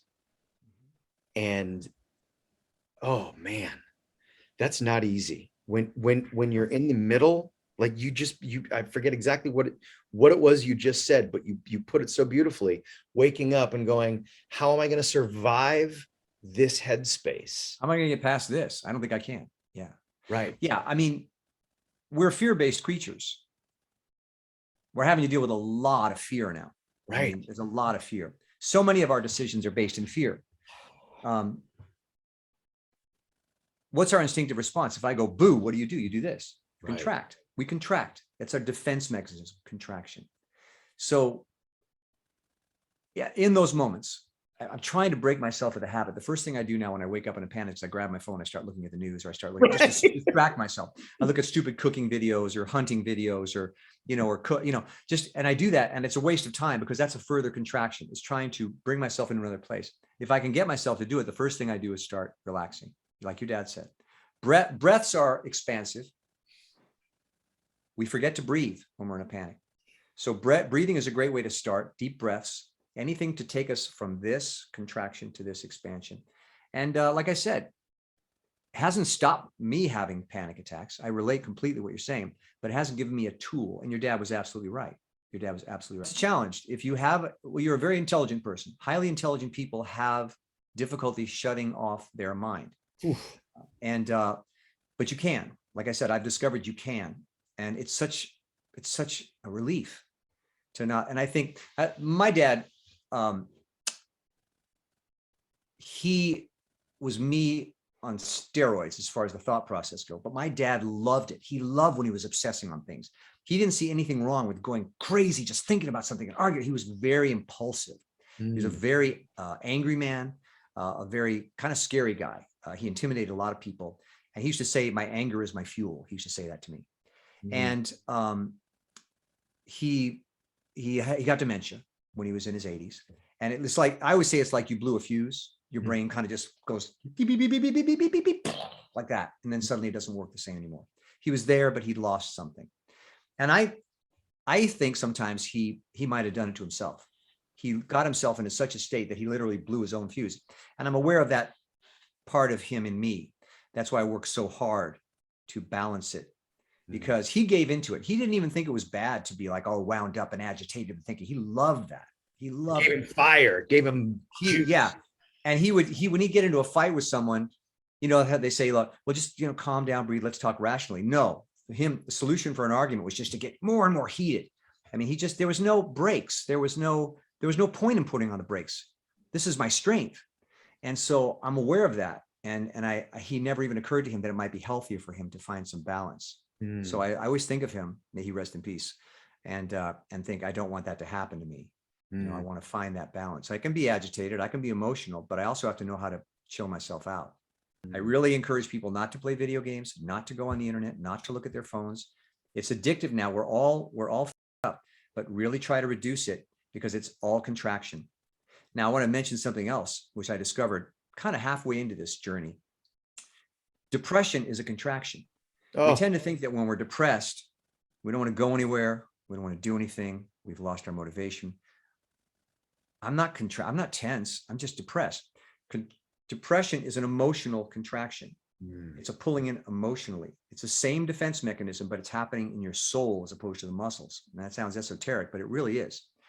The same technique applies. If you can relax your musculature, you will find that depression will lighten, because everything you do here in this hand is felt over here in this hand. If you get one part of your body to relax and release, the rest will follow suit. Again, it's a struggle, it's an argument, but if you persist, little bits, I call it incremental release, you will move the dial. We are contracted by nature. I say in my sessions that thank God we're contracted. That allows us to write books. That allows us to give performances. That allows us to teach classes. These are decisions to bring together concepts, ideas, forces, people, contraction to advance an agenda. Thank God we're contracted. It's a beautiful thing. All we need to do is recognize the equal value of expansion and create balance. And that's where I think we're all up, is we're all out of balance. We've all, and our circumstances right now are driving us out of balance, mad out of balance, because we're so afraid, and fear motivates contraction. Right. You don't go, I'm so scared, I think I'll relax. You don't do that. But you can train yourself to go, I'm so scared. I'll bet you if I relaxed, I wouldn't be so scared. But you're reconditioning decades of habit. It's our kind of our, in a lot of ways, a biological imperative. It's that fight or flight. Absolutely. Yeah. But you'll meet people sometimes in your life and you go, why do I like them so much? Why am I drawn to them? They just seem so, well, they're expanded beings, I call them. They don't feel the need to go around in fear. They're expanded. They're at peace. They're calm. They're making me feel calm. I recognize in them the way I need to move. And then we meet people who are contracted and we get contracted. Right. You know? And, I want to be to whoever I come into contact, I want to be the one that tells them it's okay. You can relax. Everything will be just fine. Not only that, it'll be better, but it requires trust. Nobody wants to let go. Right. Nobody wants to let go. How do you as an actor who is battling with all of that how do you bring this awareness, this grounding, this expansion into the audition, into your day on set when they go, all right, Larry, it's your big close-up, here you go. How do you bring that in? You take your moments. You pick your moments. If I can, in an ideal world, when I get to the set, I've gotten there early, I can sit in my car and scan for half an hour. It makes the whole day different. If I can, when I'm in my dressing room, instead of, going on the phone or stuff like that, it's choice. You begin to substitute contractive acts with expansive acts. You pepper the day with those moments of expansion. If there's going to be 20 minutes while they're setting lights for me, I could sit and talk to someone over the craft service table, or I could sit down and close my eyes and expand. Scan. You just have to keep making that choice. It's very, very difficult. As you said, it's habit. There's moments where you're not going to have the time to expand. You got to go with what you got. But there's a residual effect, a buildup of goodwill, if I may. The more you expand, the more expansive you become. You may have to rush into a situation where you're highly contracted, but you will find that I'm not quite as tense as I would be because I scanned about an hour ago and that stayed with me. I'm not here. I'm here. I'm here. So do it when you can. But if you don't have trust that there's enough in you, it's infused in you. I can pretty quickly just go, all right, just let that go. Just stop. Whatever you're thinking, stop. Don't think. And if I want to get specific, I'll just literally focus on a muscle group. I'll stare at my hand and go, let go. And I'll just start doing it. Again, there's no logic to it. The beauty of it is no one can talk you out of the value of scanning. There's no logic involved. It's a physical act. It can't be debated. It can't be refuted. You can't say, you're not relaxing your muscle. You go, yeah, I just did. That's not going to work. No, but I did. No one can debate it. You either contracting or you're expanding. So you take charge of your life and you say, I'm not going to trust the thinking process anymore. Thinking is getting me in trouble. I'm going to abandon the thinking process and trust my body to get me out of trouble. I'm going to trust my muscles to lead the way to a more expanded state. My mind, you can't relax the mind, but it will follow suit. Once you've let the muscles go, the brain picks up on that and goes, oh, okay, just chill. You use the muscles to guide this journey. Muscles can only do one of two things, contract or expand. You just choose the opposite. It's so simple. They can only do this or this. You can't do both at the same time. Once you start expanding, you have stopped contracting.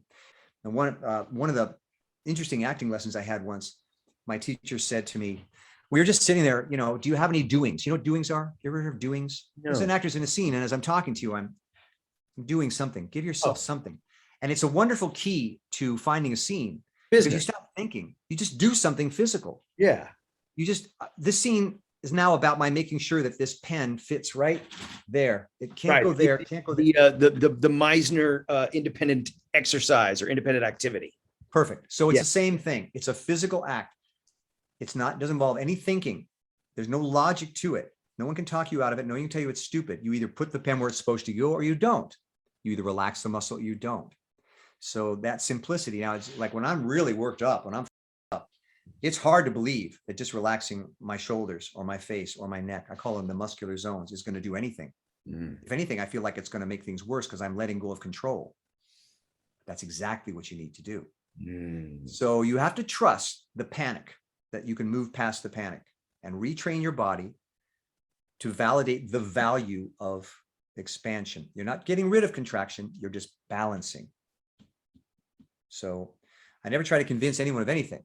You know, I don't say anything's bad. It's all good. We're all human. Everything we do is valid and human. My freaking out is valid. Right. Characters freak out. I'm losing my mind. I'm going to kill somebody. That's valid. Right. I'm not invalidating people who are in a panic 24 hours a day. I'm not invalidating people who smoke and drink or whatever the he wants to do. It's all human. All I'm saying is balance that. That's all I'm saying. So that you don't feel like your life is spinning out of control, like you have a sense of mastery. Like I said, I may freak out, but I have a tool, very simple tool that will pull me out of that place. I don't have to take a pill. I don't have to do anything. I can do it myself. And that gives you a sense of confidence that I'm letting go of control, but at the same time, I'm gaining it because I have a tool now to master my emotions, you know, because it doesn't feel good to be out of control. No, it's destructive. It's destructive. Right. Muscles are dumb. The brain is brilliant. Your brain will argue with you. Muscles will do what you tell them. There's no argument. If I say relax, it's not going to say, no, I don't want to. Why should I do that? You should do this instead. It's just going to go, oh, okay. So there's no argument. It's a very simple instruction to give your body, as opposed to going, I shouldn't be panicking. Why am I panicking? I was thinking, oh, that's a nightmare of contractions. Well, just heading right back into it. Put it aside. Just relax your muscles. Someone says to you, we're in a mess. You know, Josh, it's the end of the world. What are we going to do? I go, well, I'm going to go relax. What good is that going to do?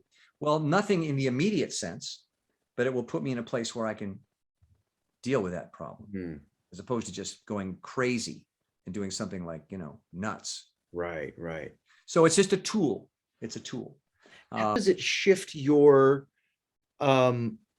experience in the scene? So if you and I are shooting a scene and we know that we just can't wait to play with each other, to just play together. Right. But if you're experiencing that contraction, what does it do to your awareness of the scene? How does it change the way you approach the scene? Ideally, when you're doing a scene, you want to have left yourself. You want to have left all that behind. You want to be Joseph dealing with Sam. Right. Once you're in the scene, none of that's going to be on your mind. You're going to be playing the scene.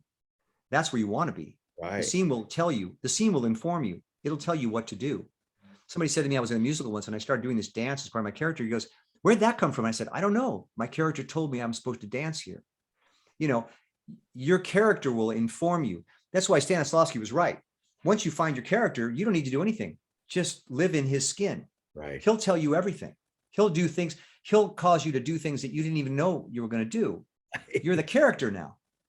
And so the worst place to be is self-conscious and thinking about, I'm the actor, the scene's f***ed up, I don't know what to do here. If you can use that frustration, somehow cross the bridge into the character, then none of that will matter anymore. The worst scenes are when you never stop being self-conscious. And that happens to us. We can't avoid it. You hope, like I said, that you can at least take that frustration and make that the character's frustration. You know, somebody once said to me once, do you get nervous before auditions? I go, yeah, but if I'm lucky, I get so into the character that it's not me walking in there. Right. And I'm not auditioning. I'm doing the scene like the camera's there. Right. It's not an audition, as someone once said, you're doing the scene. You get one shot. It's very difficult because on a stage, at least you get a blocking rehearsal. Right. But sometimes what auditions call for, why it's so difficult, is that they ask you to give a performance with no rehearsal. Right. So you said, how do you integrate that stuff? You never know. You never know what's going to work. But it seems like if we stay in contraction, then you're right. We will never know. Yeah. Whereas it seems like if we find that expansion, we may know. We may figure that out. All I know is we can strangle our own instincts. Oh. We can just cut ourselves off from the very thing that's going to make us alive. Right. And it's coming from fear, and it's self-destructive. So if you can at least recognize, now there's those times I've played scenes where I go, I'm not there. I don't know if I'm ever going to get there. So just start rolling, and I'm just going to be this guy that doesn't know what the he's doing. I don't know my line. And sometimes that'll save you. Just anything that brings you into truth. My acting teacher used to say, if there's something going on and you just go over to some crew member and say, like, this morning, I felt like I wanted to kill my wife. Just literally, I wanted to kill her. I mean, I'm sorry to tell you that, but I just had to tell somebody. You've come to a place of truth, and you're yourself again.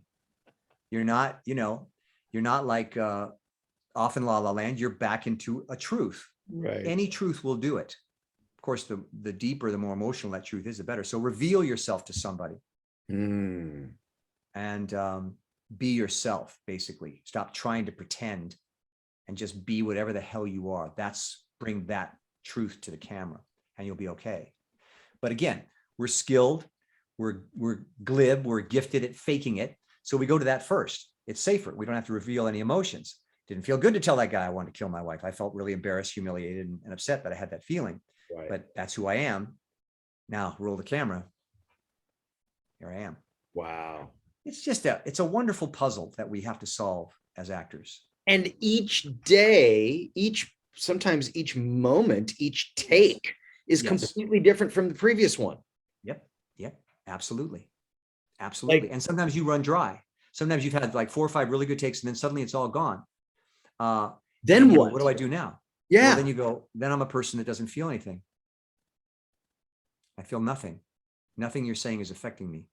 I want to kill you because I'm so bored around you, the other actor. I don't even want to be here. Can you get me out of here? Can you get me another career? Interesting. Because I'm not feeling shit. I'm terrible at this. So help me. Can you help me?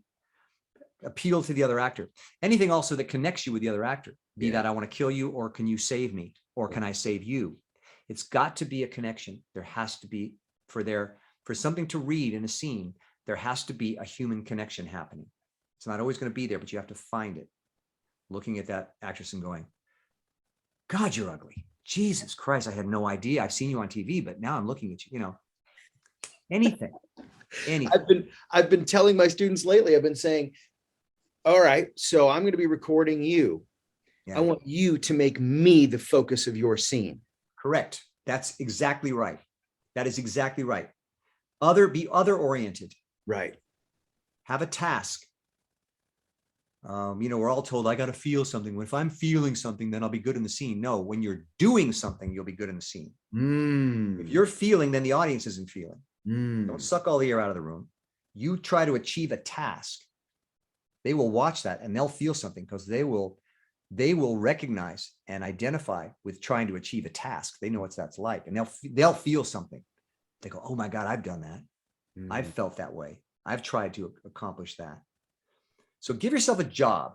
It's always best to get out of your head and into a task, either relaxing a muscle, saving someone, making someone laugh, making them feel better, destroying them, bringing them back to life, handling them. We all got to handle people. And the bigger threat they are to you, the more important it is that you do that. The higher the stakes will be, the more alive you'll be. Right? Larry, that's the game we play. I could do this another 2.5 hours. Can you we better not. We better not. We better not. We're going to get ourselves. This has been great. I mean, I love talking about this stuff. I said I didn't, but I do, because I love acting. But I am wary, like I said, of anyone. Now, having said all this, I will conclude by saying, if someone was listening to this, I would recommend that you throw everything I say out the window. And go on the set and figure out what's going to work for you. Right. And if they got anything from this, I hope what they will take is, oh, here's a guy who's trying to figure it out. That's what I should do. Don't take my solutions, but take, maybe if you take any kind of motivation or inspiration, it's that this is a guy that wants to keep working it out. And I'm going to try to do that too now.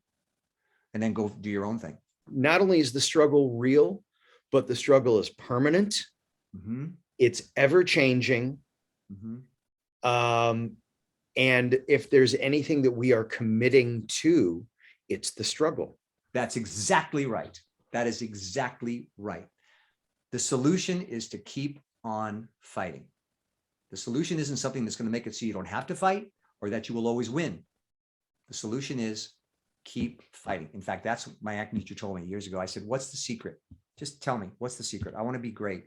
He said, hang in there. Hang in there. And I went, are you kidding me? That's all I've been doing. He says, great, keep doing it. Keep going. Just keep going, you know? So you're still here. I'm still here, right? So that's what it takes. Yeah. It's the people that, you know, will just hang in there and get through those moments when you don't want to hang in there. I've heard people say it's a war of attrition, and it's like, oh yeah, no, that's really true. It is a war of attrition. We're going to see our comrades go, I'm out, I'm done. This is absurd. Have at it. It's all yours. And every day we get to go, am I out? I can't be out. Or yeah, I'm out. I'm going to go get my real estate license, and I'm actually going to make some money. Yeah. And you know what? You can't be successfully in the struggle until you acknowledge that you might fail. You're always on the verge of failure. The good thing is if we do fail, we'll be able to look back and say, I fought a good fight. You know, it can be really hard to get your feet back underneath you and to get those hands back up. Yep. Yep. Holy shit, that'd be hard. Yeah. And there could be long periods of time when you just don't think you can. Yeah. But the beauty of life is that every day is different. And tomorrow you might feel better and something might inspire you. You might see a movie. You might talk to someone and you might go, I got to do this some more. You know? And then something pulls you back into it. You know, I have sworn off so many things, so many times in my life. I've sworn off singing. I've sworn off dancing. I've sworn off acting. I've said, I'll never do this or this again. I'll never do that TV. And then you come back to it because we are wired that way. Yeah. We have no choice. We have no choice. Thank God. That's another thing I say to people, unless you really know you want to be an actor, you won't make it in this business. When you feel that feeling of like, you know, I can't do anything else, you'll make it. If you have doubts, yeah, maybe I should go into real estate. It's pretty cool. And then you'll probably go into real estate. And there's nothing wrong with that. No, everybody should do what they want to do. I know a guy that does both actually. And that's amazing to me that he's able to straddle that. He lives actually in New Orleans. He did what you did. He moved out of LA to New Orleans. Yeah. Got a real estate license and he's still acting. Yeah. You know, so whatever you got to do, man, whatever it takes. Larry, I can't thank you enough for this time. I mean, you and I always, I wish we could go out to dinner right now and pour a drink, and because I have always felt such a kinship with you because I think the crazy person in me identifies with the crazy person in you. Thank you. Thank you for this time. And my pleasure, man. Thank you for what you said. It's very kind. It's nice to tell people about this stuff and just, as you said, to be acknowledged, to just see that, yeah, we're doing what we're supposed to be doing. Thank you. Appreciate it, man. I mean, we're all nuts. We're nuts. We're just crazy. Nothing makes sense, but follow your, you know, like I said, you're getting older as what it's done for me is it's a weird thing. You start to become aware of the end point and you go, okay, now I just got to do what I want to do. Right. Because this game ain't going to last forever. Right. So, you know, so that motivates me, but I appreciate it, man. You've given me a gift by allowing me just to talk about this stuff because I believe in it and I don't get to vocalize it with people except like you occasionally. So you've made me feel really good about the business and what we do. So thank you. Well, yeah. Thank you for your wisdom. I mean, this is, you know, like I find myself more and more just going, I need some wisdom here. I need some wisdom. Yeah. I don't know what I'm missing, but I need somebody with more experience and more knowledge and more whatever to speak into my life so I can go, oh, there's a new perspective. Yeah. I can get on board with that perspective. That perspective can feed me. Thank God. Just remember what I started this whole thing with, the 3 most glorious words in the world. I don't know. So when you don't know, that's a beautiful time. Don't judge yourself when you feel lost. Lost is beautiful. Lost is a beautiful thing. John Lacey said we have to learn how to live in the question mark. That's right. That's right. That is exactly right. That is going to be the title of your book. Living in the question mark. Well, I'll have to give Lacey the credit for that one. Oh, he's okay. Lacey. I love Lacey. All right, man.